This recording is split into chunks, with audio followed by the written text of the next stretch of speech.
Hi guys, gawa tayong nachos mixed with different vegetables and spices. Ito yung mga ingredients.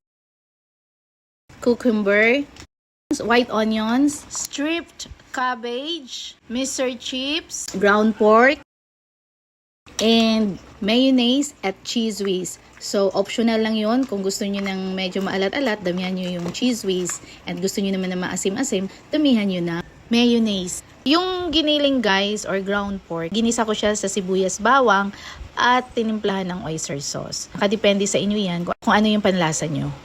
Ayan, nakikita nyo, naka-dice lahat. Ayan, lalagay na natin ang iba't ibang ingredients. Nasa sa inyo na yan kung ano yung bet nyong ilagay. But for us kasi lahat nilagay namin. And panghuli na yung ground pork.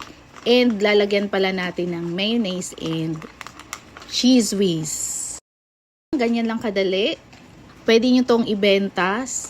Hindi ko lang alam kung magkano ang rate. Ang gamit namin dito pala, Mr. Chips, no, yung mga maliliit, para tag-iisa talaga kami. Or gusto nyo naman yung malakihan. Nasa sa inyo yan kung ano yung gusto nyo gamitin.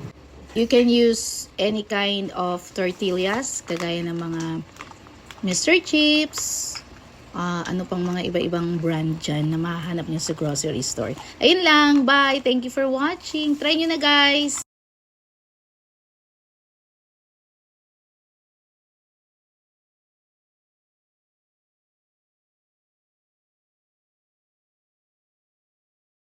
Tapos magsasabi ka, masarap. Go. Go. Stop.